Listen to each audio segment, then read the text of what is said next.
Hello fellow photographers. Today we're going to be trying out Adobe's new AI in their beta version of Photoshop.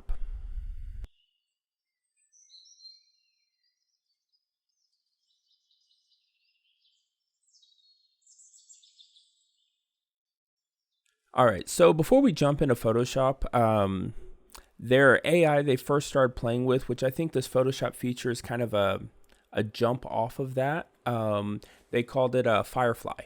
So if you went to their website, you could type in a text and it will generate an image for you. So let's just kind of look at that real quick.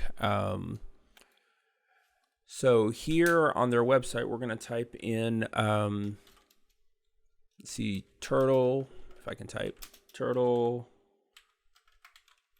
crossing the road. And apparently I misspelled turtle. Yeah, there's no T, I didn't put a T in there. Alrighty, so turtle crossing the road. And then you've got a lot of different selections here that you can kind of play with. Digital art. See, so these first pictures they came up with were definitely digital, but let's go like photo. We want it to be more of a landscape and just kind of see what it generates for us. So we get a turtle crossing the road.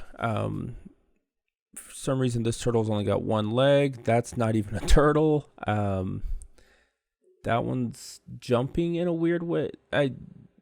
They're interesting turtles. So this is kind of what it was able to do. Now it's built into Photoshop. So let's open up that version of Photoshop and we're going to start with an image here. I've already done a few just to kind of play around with just to see what it does, but just a quick idea of what you can do is you just get a box, draw a line, and then over here you describe what you want it to have. We're going to put dinosaur in the road. And then we're going to click generate. It takes a little bit of time, but let's see what it comes up with. All right, so we have some kind of a dinosaur here. It's like this actually makes me think of something, because look at those hands. There really are no hands there, but that's a mix between a T-Rex and a iguanodon and I don't know what else. But it did pretty good about getting it in the image. It added some trees back here. This definitely looks like a toy. I'm gonna go ahead and assume that it still doesn't do hands very well.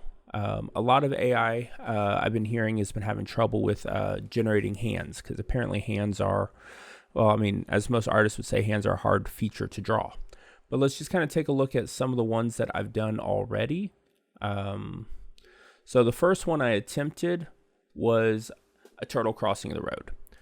So this one actually came out pretty decent. It's like a close-up version of it. I still kind of think it messed up on the hand there, or the front leg, but that one actually looks pretty decent. Then the next one, add a bald eagle swooping down to catch a mouse that is crossing the road. Getting a little more descriptive in it, and this is what we came up with. You got a bald eagle there. It's not so much a mouse as it is roadkill. And if you kind of look right around here, that bends in a weird way around it. It's added some details back there. Added some stuff over here. There's a tree behind its wings here that doesn't quite look right. So it's getting better than it was on Firefly, but it's still not quite there yet. Our next one here is add 4 Sasquatches crossing the road like the famous Beatles picture. We got dancing weasels. Yeah, okay. The next one, add Bigfoot crossing the road. We got this, I mean, I guess that could be Bigfoot. He's a gnarly, kind of scary looking bear humanoid kind of thing. His hands are a little funky there, but yeah, we might play with the hand thing in a second. The next one we did was add a car driving down the road. Now, at first glance, it did pretty decent. I don't know what this is that it added. Probably a white line from a previous car, or from the previous picture that it got this one from. The car looks decent, almost computer generated. Obviously no license plate, which that's, I would say, a good thing. But when you start looking over here, I don't know what is going on with the front of the car and whatever that is. I think that could be a car. I'm not sure exactly. So it gets a little odd when you look too closely at it. Then our next one here, we have a motorcycle doing a wheelie coming towards the camera. We got a motorcycle, not even on the ground. There's no rider on it, but his legs are there. Yeah, there's some stuff that still needs to be worked on with it. Then the next one, we got an error. I tried to ask for a UFO to land in the street. Apparently, it's against Photoshop's guidelines. I read over their guidelines. It's something to do with a picture that could be used to create world panic or something along those lines. So, all right, no UFOs. So then I decided, add an alien spaceship landing in the street. Because, you got to push it or tweak it a little bit to see if you can get what you want. I got that. That one actually came out pretty decent. I'm not exactly sure what that is going on there. The white line kind of changes a little bit there. I think it added something back there. Not sure what that is. But overall, this one's probably one of the better generated pictures that's gotten. Next, we asked to remove this tree and add a phone booth. So let's see what we got. The tree's gone. It did a great job removing the tree, but Photoshop's content-aware fill has always been, well, not always, but lately has been very good about removing an item almost seamlessly. So that seems to be all it did in that picture. Next one, we asked to add a phone booth instead of the trash can. We got a phone booth instead of the trash can and the tree. That could be due to the size of the selection I did, because my selection was quite large on that one. Then the next one, we asked to replace this trash can with a cactus. Don't think it understood what was going on, because I just got a big green trash can there.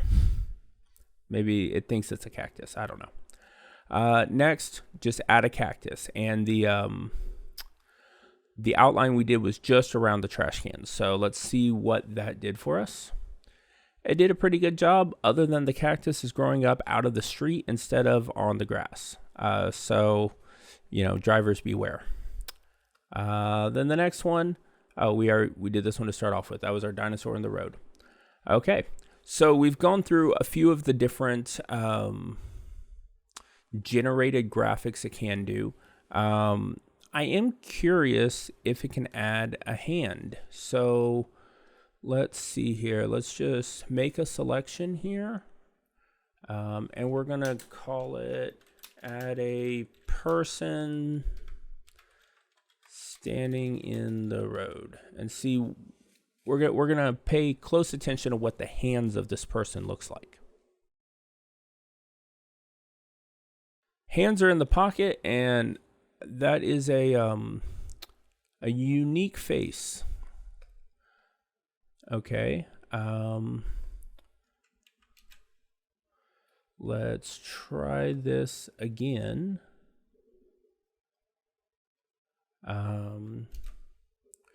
Add a person standing in the road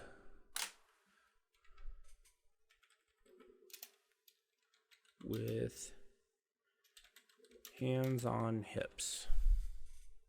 Let's see what we get with that one.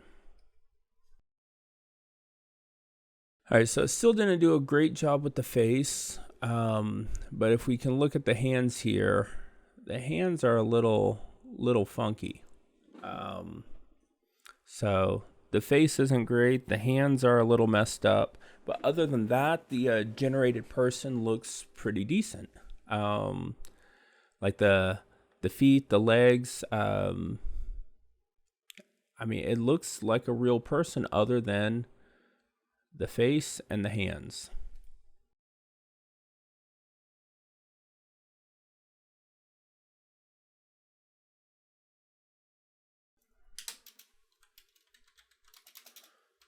What's this person holding? This person's holding a microphone. So let's see what that does. So this should give me a grip around something. So we should have fingers in this one. Okay.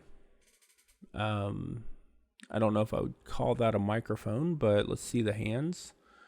That thumb just kind of wraps around. Those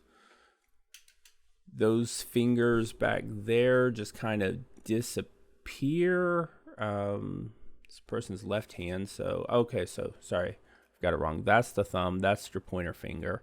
And then the fingers. Okay, that's a little better.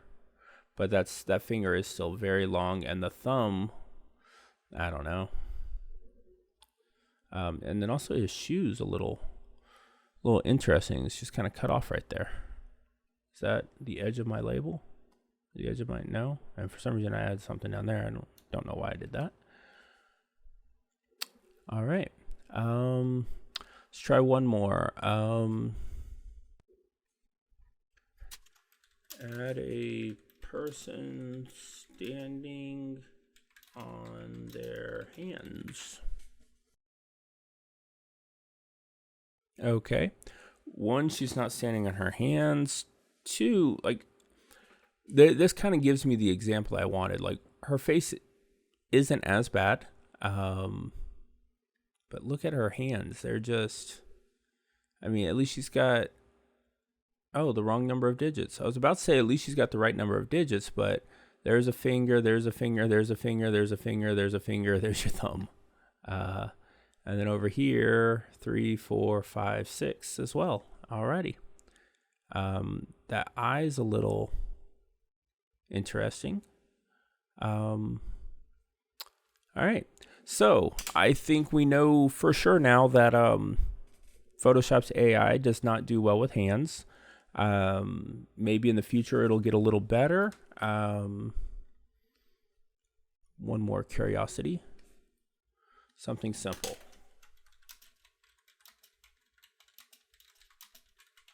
Now add a bird flying in the sky. Let's see if it does better with simple things. Yeah, no, that's decent. Got a bird flying away from us in the sky. Not a bad picture. All right, so their AI has come a very long way. You can do a lot with it. Stay away from hands. They're not great at the hands. It's a very creative tool. I absolutely love that you can do all of this non-destructively. That means you can still go back and edit your original image, and these pictures are not part of the original image. So you can have all of them just kind of flooded on there if you want. Does look like that entire, so the entire background, that's where it edits from. It pulls from your picture, then adds something on. So it's not just inserting that character on top of it, inserting it in place. So it's not completely non-destructive, but you can go back and still edit the top layer, erase parts of it away, mask it away, and then you can get back to your original design behind it, and that way you can be a little more non-destructive with it. So as of right now, I'm going to say it could be a useful tool for minor things. I wouldn't say a major image just yet, but minor things you want to add to an image to kind of flare it up a little bit, edit it a little bit. I would still say there's still going to be some photoshopping that goes along with it. It's not a end all be all, add this and it's done. But it's a creative little tool. So if you don't have the Photoshop beta version, I'd say definitely download it and try this out. But I'm pretty sure probably within the next month or so, this will be in Photoshop's latest update. So as always, happy shooting, happy editing, happy generating, I guess now. And I will see you next time.